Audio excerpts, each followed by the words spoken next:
Today we are doing What If Krillin Was a Saiyan? Our story begins on planet Vegeta. Bardock jokes about Fasha not having a lover, but has a lot to say about his. Fasha would scoff and call romance weak and says she has herself and her strength. Everyone on the squad would roll their eyes at the woman. Sometime later Bardock and his squad would be conquering a planet. Everyone would realize Fasha's sluggish performance. Bardock would then call her out. She would curse Bardock being in a worse mood than usual. He would look in confusion and go about his duties. More time would pass, and Bardock would tell his squad about his theory of the fate of planet Vegeta. They would laugh at him and call him crazy as Fasha would feel somewhat nervous. Later that day Fasha would appear at Bardock and Janae's home. To their surprise, a kid would peek from behind her. She would beg Bardock to send her son Mitsuba to Earth with Kakarot. Bardock would smirk and accept. After spending years of tormenting Janae, she would tear up in front of her. Janae would sympathize with her and give her a thumbs up. Fasha would wait for the two to come back. Once they made it back, she went with Bardock to rebel against Frieza, with one of his lackeys grabbing her and taking her to Frieza. Bardock would charge a blast throwing towards the huge ball of energy, with it engulfing him. Fasha would punch the floor of Frieza's ship, watching her planet be destroyed. Meanwhile on Earth Kakarot would land, where he did in canon.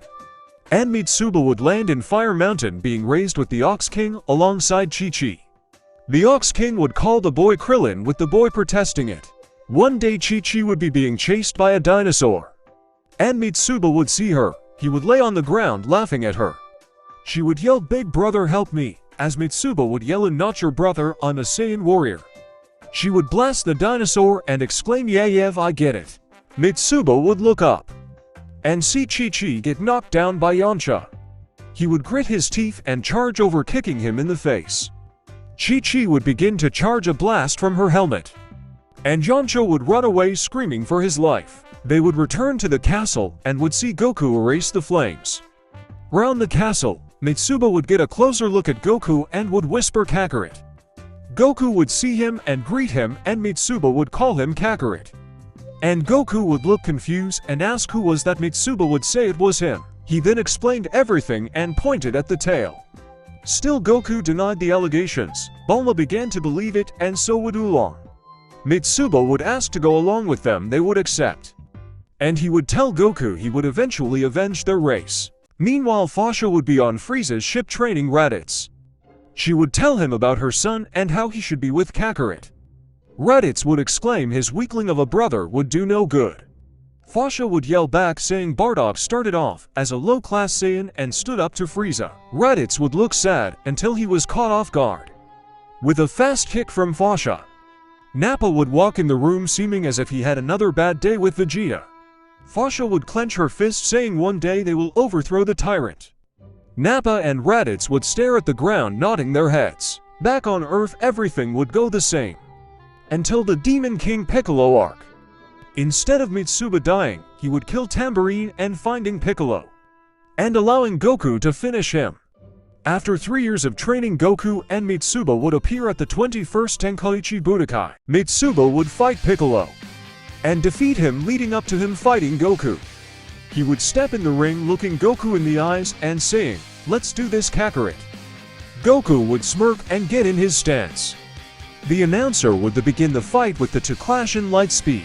Meanwhile on Frieza's ship, Fasha would gather Raditz, Nappa, and Vegeta. They would enact the first phase of their rebellion. They would leave for Earth to recruit Kakarot and Mitsuba. They would then set off for Earth. Whilst on Earth, Goku would send a strong kick to Mitsuba's face. Mitsuba would dodge and punch Goku in the face. Goku would keep punching, with Mitsuba coming back with a counter, until he would throw off his weights. He charged towards Mitsuba, slamming him into the concrete. Mitsuba would yell out in pain as Goku would then rush behind him. Mitsuba would slightly block the punch Goku threw at him. He would smirk and sweep Goku's foot and gut punch him, soon after hitting him with a barrage of punches and kicking him. He would backflip and charge an orange blast in his hand, like a Kamehameha. Goku would charge his own blast, the Kamehameha. They would enter an intense beam struggle. Goku and Mitsuba would put their all into the attacks.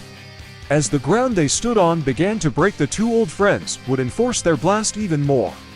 This would ultimately cause an explosion, blowing the two away. Goku would then tiptoe, trying to keep his balance on what was the remaining part, if the floor. Goku would be the victor of the battle, giving his best friend a fist bump.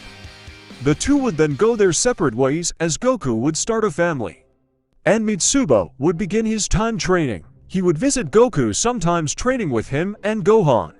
He would end up finding Piccolo and starting a rivalry with him, since Goku hardly trained. Whilst the Saiyans would have a delayed arrival, seeing as if they got separated, with Fasha and Raditz landing on Metamore, while Vegeta and Nappa landed on Yardrat.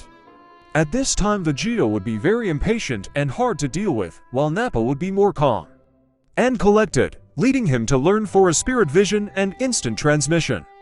2 years later, they would regroup, with them finally settling off to Earth. The 3 years would pass with the Z-Fighter reunited at Kame House, while their Mitsuba would sense the Saiyans and smirk. With the Saiyans arriving and stepping onto the island, Mitsuba would then state, "About time," with his mother giving him a weak punch to the chest. She would then explain everything, with Mitsuba preparing to leave. Raditz would then walk up to his little brother and greet him calmly. He spent a lot of time with Fasha, pretty much being raised by her. Fasha is more laid back and wise due to the death of Bardock. Goku wouldn't doubt the allegations, due to Mitsuba telling him this long ago. Master Roshi would eavesdrop and come out explaining that they will need to train to enact plan. Like that, the squad would turn on their scouters, telling the Frieza force they would take a while to get back. Frieza would feel as though they would rebel, but feel that he was strong enough to kill them. They would spend 2 years on Earth training in a gravity chamber created by Bulma. And soon after, they would be making their way to Namek. The Saiyans would train in the gravity chambers built in the ship. Once they made it to Namek, the Saiyans would be visually stronger. They would easily defeat Frieza's army, until having to fight the Ginyu Force. Nappa and Raditz would struggle a bit fighting the squad of aliens, while Vegeta, Fasha, Mitsuba, and Goku would blitz towards Frieza. Frieza would easily beat down on Vegeta, who rushed in overconfidently. Fasha would laugh and run in a swell, with Goju and Mitsuba following suit. They would fight Frieza, pushing him to his last form.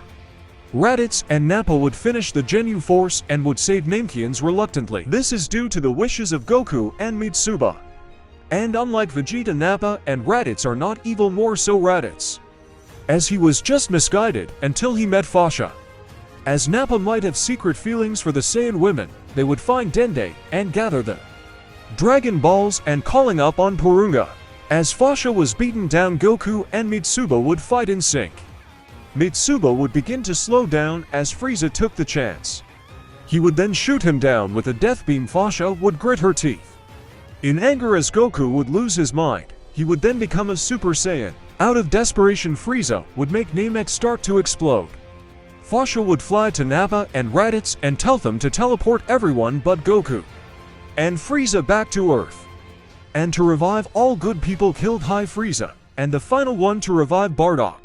While on Earth, Raditz and Bardock would appear to Goku's home.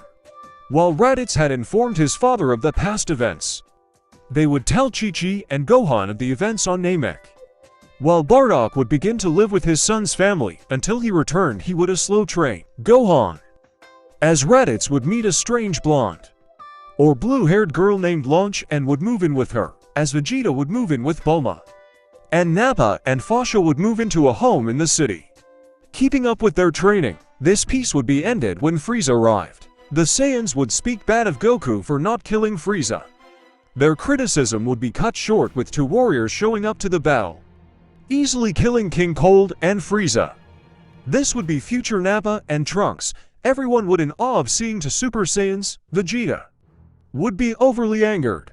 The fighters would lead them to Goku's landing spot, with him coming, and future Trunks would tell Goku everything.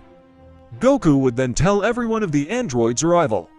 Everyone would then start their time of training. Vegeta would leave for space to acquire Super Saiyan. Nappa and Fasha would train on the lookout, as he would teach her for a spirit vision. Bardock would train with both of his sons within the time chamber for a day, with Goku teaching them both Super Saiyan. Gohan would slow become stronger, but not a Super Saiyan. They would all be prepared, arriving to where the androids were. everyone would get in a battle stance powering up to fight the now stronger androids. Unfortunately, this is where part 1 would end. Thanks for watching, like and subscribe.